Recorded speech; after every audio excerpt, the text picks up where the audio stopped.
I have Andre here, USA Medical Supply Service Manager, also known as Mr. Mobility. He's the expert at stair lifts, ramps, everything in between with fixing scooters and power wheelchairs. So this is the man to talk to, and today we're going to talk about the biggest mistake people are making when they're buying ramps or they're trying to figure out a ramp for their household. So I'll let Andre get right into it. Yeah, one of the biggest mistakes is that people think that they need a lot less ramp than they actually do. So they have an example like this, maybe a 3 steps. It's a standard here, 7 inch tall steps, and then they look at it and they say, oh, everything I need is probably like a 6-foot ramp, and we're like, whoa, that's a lot less, because the standard is for every inch of height, which is the rise, you need 1 foot of incline ramp, right? So in this case, you have 24, 25 inches of rise. So that's from the landing, wherever you're gonna land, all the way under the door or at the top or whatever. So technically you need 24 feet of incline ramp, right? Without the flat surfaces.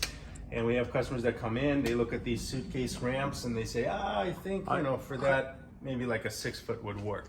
I want you to stand next to that 7-footer because, look at that 7-footer to Andre and what he just measured at 24 inches. And people come in here and they're saying, I don't care what you guys say. I'm taking the 7-footer. It's going to work for my staircase. And you set something up here to prove to people that they're in fact wrong when they take that into consideration, that they think a suitcase ramp is going to work out their front door on the 3 or 4 steps out of their house. Yeah, that's one thing we tried to have him try here. And look, I put here, we had a customer exactly yesterday, said the same thing. He actually bought this 6-foot one. He said, that's going to be more than enough. And I put it here, I said, look how steep that is. Like, you can't even, a regular person trying to walk this thing, look at my incline, like to try, and then going down, I have to lean back. Now, think of this, you're doing this with somebody in a wheelchair, right? You're gonna try to, look at that, look at my position. How am I supposed to push them up? And that's like, maybe that's not even the worst part. Trying to go down the same thing, depending on how heavy the person is. Like, they have to lean so much forward, and look at my position now. I'm gonna get overwhelmed by this, and this is gonna be a big accident. So that's exactly what happened. The person brought the ramp back because they said, no, I tried it in my house and it's way too steep. And when he, told me how many steps he has and everything, we told him right away, it's gonna be way too steep. We have one that's set up outside that has the proper angle there, right? It should be around 4.7 degrees of incline. That's the ADA requirement. And that's one of the biggest things. It's better to let us get out there. It's a free assessment. We will take the measurements, and then we'll go from there. We'll see what needs to be done. But we just see it so many times. Customers buy them, they go, and then they're not working because they assume like, it's all I need. I don't need a lot of it and all that. Let's put it this way. I've been in this business 10 years, and so many people have bought in suitcase ramps for 2 or 3 steps, and I can tell you 100% of them have returned the ramp. And it's frustrating for us because we're explaining it to them for a half hour sometimes, and they still don't believe us. They still say, I don't get it, I don't understand it. They take the ramp and they end up returning it the same day. So it's best if you use a company like ours, USA Medical Supply. If you're in the Massachusetts, Connecticut area, it's a free assessment. Even if you don't want to use us, you're not out a dime. At least we can tell you in what direction you can go in. But let's show them outside what the proper incline should look like for these 3 steps, because it definitely is not a suitcase ramp. Right. Okay. Right, so imagine that the door is over there. This is our display. So this is going to be your basically top landing. So if you take the measurement, this one, is 20 inches.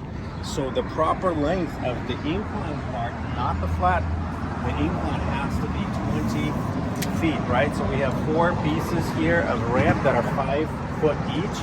So that gives you the 20 foot, 20 inches of height or rise, 20 feet of incline ramp.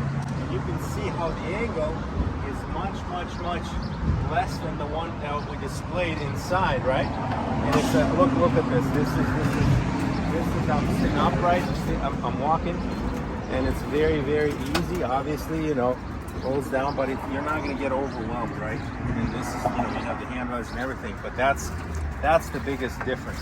But the other thing people have to consider is that a lot of elderly people are going to be pushing themselves with a rollator, or they're going to be using their own wheelchair. Exactly. And even if they're using power equipment, the manufacturers, whether it's Pride or Golden, say that it's not safe to go over a 20-degree angle. Yeah, exactly. You know, it's people, you know, they either use these to pull themselves up. If they have a walker, how would they have a walker if they have to be so inclined in that very steep ramp, right? But you see how in this example, there's a lot more ramp that is needed, and then when customers see that, they're like, oh no, I never expected that. I don't need that much ramp. But we actually take them outside and we actually do this exercise with them, and it's funny that they still choose to try it on their own, and then they just have to make another trip to bring back the suitcase ramp because it's not working out, you know? Thanks for the video, Andre. And what do you want to leave everybody with? Yeah, so, you know, we definitely hope that this helped a lot. And, you know, we strongly encourage, if you're in the Western Massachusetts area, Northern Connecticut, give us a call. We'll do a free assessment, is where we take a look at, you know, all the factors. This is just the most critical one that we came across. It's, you know, the height there, you know, the length of the ramp, but there's other factors there, that other rules, you know, in order to be ADA compliant. And it's best to just ask a professional. It's a free assessment. Give us a call. You know, we'll take 15 minutes or whatever, and we'll see exactly what you're dealing with, and then we'll go from there. Okay, great. Thank you, Andre.